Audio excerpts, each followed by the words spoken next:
ಕರ್ನಾಟಕದ ಎಲ್ಲ ರೈತ ಬಾಂಧವರು ನಮಸ್ಕಾರ. ನಿಮಗೆ ನಿನ್ನೆ ಒಂದು ಗೋಕೃಪಾಮೃತ ಅನ್ನೋ ವಿಡಿಯೋ ಹಾಕಿದ್ದೆ, ಸುಮಾರು ಜನ ನೋಡಿದ್ದೀರಿ.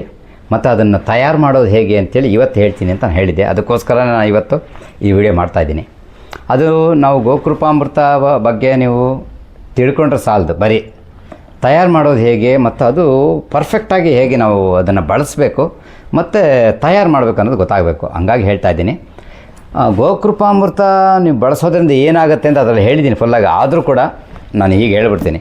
ಗೋಕೃಪಾಮೃತವನ್ನು ನಾವು ಭೂಮಿಗೆ ಬಳಸೋದ್ರಿಂದ ನಾವು ಬೆಳೆಯುವಂತಹ ಯಾವುದೇ ದೀರ್ಘಾವಧಿ ಬೆಳೆ ಅಥವಾ ಅಲ್ಪಾವಧಿ ಬೆಳೆಗಳಿಗೆ ಮತ್ತು ಮಣ್ಣಿಗೆ, ಆ ಗಿಡಕ್ಕೂ ಮಣ್ಣಲ್ಲಿರುವಂತಹ ಸಾಕಷ್ಟು ಪೋಷಕಾಂಶಗಳು ಸರಿಯಾಗಿ ಕಳೆಯದೆ ಮತ್ತು ಅದು ಡೈಜೆಷನ್ ಆಗದೆ ಇರುವಂಥದ್ದನ್ನು ಸರಿಯಾಗಿ ಡೈಜೆಸ್ಟ್ ಮಾಡಿ ಜೀರ್ಣಿಸಿಕೊಳ್ಳುವ ಹಾಗೆ ಈ ಗಿಡಗಳಿಗೆ ಸಪೋರ್ಟ್ ಮಾಡುವಂಥ ಬ್ಯಾಕ್ಟೀರಿಯಾಗಳು, ಪವರ್ಫುಲ್ ಬ್ಯಾಕ್ಟೀರಿಯಾಗಳು ಇದರಲ್ಲಿದೆ. ತುಂಬ ಅತ್ಯವಶ್ಯಕ ಬ್ಯಾಕ್ಟೀರಿಯಾಗಳಿದೆ.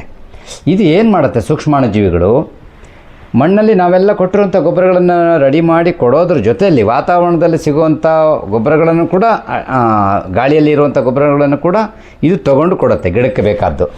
ಅದಕ್ಕಿಂತ ಮುಖ್ಯವಾಗಿ ಇದು ಕೂಡ, ಅದು ಮುಖ್ಯನೇ, ಇದು ಮುಖ್ಯನೇ, ಜೀವಾಣುಗಳು ಸೃಷ್ಟಿ ಮತ್ತು ಜಾಸ್ತಿ ಆಗೋದ್ರ ಜೊತೆಯಲ್ಲಿ ನಮ್ಮ ಎರೆಹುಳುಗಳು ಉತ್ಪತ್ತಿ ಆಗೋದು ನಮಗೆ ಕರೆಕ್ಟಾಗಿ ನಾವು ನೋಡ್ಬೋದು.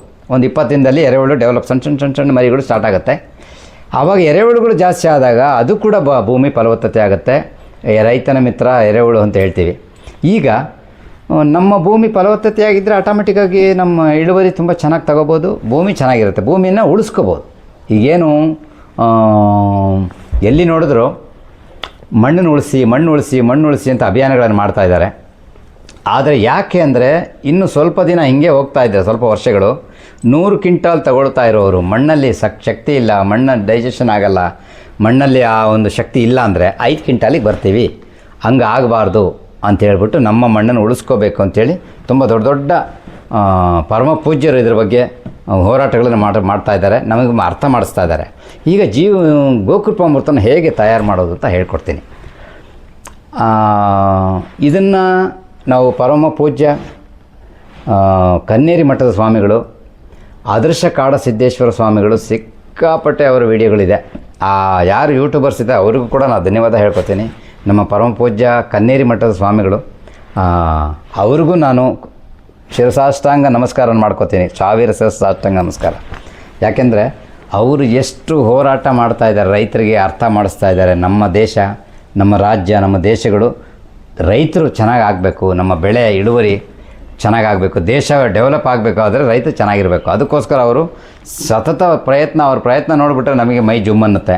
ಅವ್ರಿಗೆ ಮತ್ತೂ ನಾನು ಧನ್ಯವಾದ ಹೇಳ್ಕೊಡ್ತೀನಿ. ಇದನ್ನು ತಯಾರು ಮಾಡೋದ್ರ ಬಗ್ಗೆ ನಾನು ಹೇಳ್ತೀನಿ.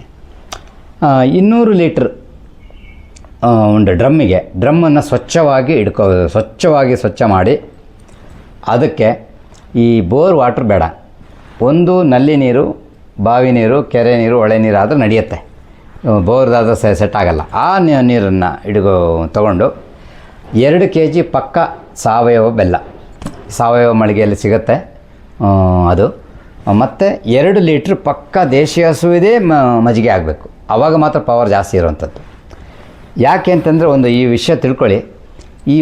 ಹೊರದೇಶದಿಂದ ಬಂದಿರುವಂಥ ಯಾವುದೇ ಸಿಂಧಿ ಆಕಳು 10 ಲೀಟ್ರು, 6 ಲೀಟ್ರ್, 8 ಲೀಟ್ರ್ ನೀರು ಹಾಲು ಕೊಡುತ್ತಲ್ಲ, ಅದ್ರ ಸಗಣಿಯಲ್ಲಿ 300ರಿಂದ 30-40 ಸಾವಿರ ಜೀವಾಣುಗಳಿರುತ್ತೆ.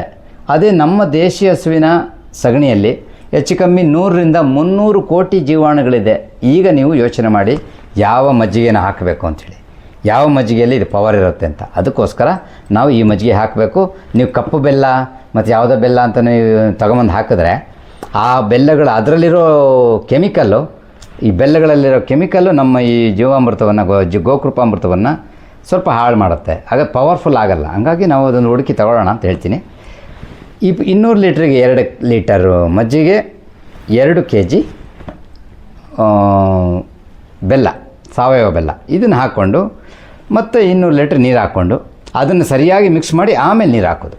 ನೀರು ಹಾಕಿ ದಿನ ಅದನ್ನು ಒಂದು 21 ಸಲ ತಿರುಗಿಸಿ, ಬೆಳಗ್ಗೆ ಮತ್ತು ಸಂಜೆ ತಿರುಗಿಸಿದ್ರೆ ಭಾರಿ ಒಳ್ಳೆಯದು. ಒಂದು 6ರಿಂದ 7 ದಿನದಲ್ಲಿ ರೆಡಿ ಆಗಿಬಿಡುತ್ತೆ. 4-5 ದಿನಕ್ಕೂ ಜೀವಾಣು ಇರುತ್ತೆ. ಇನ್ನೂ ಸ್ವಲ್ಪ ಒಂದು 5, 6, 7, 8 ದಿನ ಆದರೆ ತುಂಬ ಚೆನ್ನಾಗಿರುತ್ತೆ. ಇದ್ರ ಮಾಡಿ ನೀವು ಮದರ್ ಕಲ್ಚರ್ ಒಂದು 10 ಲೀಟ್ರು ತೆಗೆದಿಟ್ಕೊಂಡು ಅದು ಒಂದು ಸ್ವಲ್ಪ ದಿನ ಆಯ್ತಂದರೆ ಅದಕ್ಕೆ ಮತ್ತೆ ಒಂದು ಸ್ವಲ್ಪ ಹಾಕಿ ಇಟ್ಕೋಬೇಕು. ನೀವು ಒಂದೇ ಸಲ ಮಾಡೋಕ್ಕಾಗಲ್ಲ, ನಾನು ಮತ್ತೆ ನಿಧಾನವಾಗಿ ಮಾಡ್ಕೋತೀನಿ ಅಂದರೆ ಫಸ್ಟ್ ಒಂದು 20 ಲೀಟ್ರ್ ಬೇಕಾದ್ರೆ ಮಾಡ್ಕೊಳ್ಳಿ. 20 ಲೀಟ್ರಿಗೆ 1/4 kg ಬೆಲ್ಲ, ಸಾವಯವ ಬೆಲ್ಲ, ಒಂದು 1/4 ಲೀಟ್ರ್ ಪಕ್ಕ ಮಜ್ಜಿಗೆ, ಯಾವುದು ದೇಶಿ ಹಸುವಿನ ಮಜ್ಜಿಗೆ ಹಾಕಿ ಅದನ್ನು ಮದರ್ ಕಲ್ಚರ್ ನೀವು ತೊಗೊಂಡು ಎಷ್ಟು ತಂದಿರ್ತೀರೋ 5 ಲೀಟ್ರೋ 2 ಲೀಟ್ರೋ ತಂದಿರ್ತೀರಿ, ಅದನ್ನು ಹಾಕ್ಕೊಂಡು ಇನ್ನೂ ಸ್ವಲ್ಪ ಜಾಸ್ತಿ ಮಾಡಿ ಇಟ್ಕೊಳ್ಳಿ. ಅದು ಇನ್ನೊಂದು 5 ಲೀಟ್ರ್ ಸಪ್ರೇಟಾಗಿ ತೆಗೆದಿಟ್ಕೊಳ್ಳಿ. ಬೈ ಚಾನ್ಸ್ ಬೇರೆ ಯಾವ್ದಾದ್ರು ಕೆಟ್ಟೋದ್ರೂ ಕೂಡ ಇದನ್ನು ವರ್ಕ್ ಮಾಡ್ಕೋಬೋದು. ಯಾವಾಗ ಕೆಡುತ್ತೆ, ಕೆಮಿಕಲ್ ಬೆಲ್ಲಗಳನ್ನು ಹಾಕಿದರೆ ಅಥವಾ ನಮ್ಮ ಡ್ರಮ್ ಸರಿ ಕ್ಲೀನ್ ಇಲ್ಲ ಅಂದರೆ ಆಗುತ್ತೆ. ನೀವು ಯಾವಾಗ ಬೇಕೋ ಆವಾಗ ಅದನ್ನು ಮಾಡ್ಕೋಬೋದು. ಮಾಡಿಕೊಂಡು ಇದನ್ನು ತಯಾರು ಮಾಡಿ ಬಳಸಿ ನಮ್ಮ ದೇಶದ ಮಣ್ಣನ್ನು ಉಳಿಸೋಣ ಮತ್ತು ರೈತರಿಗೆ ಕಡಿಮೆ ಖರ್ಚಲ್ಲಿ ಭೂಮಿ ಫಲವತ್ತತೆ ಮಾಡೋಕ್ಕೆ ಒಂದು ಅದ್ಭುತವಾದ ಅವಕಾಶ. ಇದನ್ನು ನಾವು ಮಾಡ್ಕೊಳ್ಳೋಣ ಅಂತ ಹೇಳ್ತೀನಿ. Thank you very much.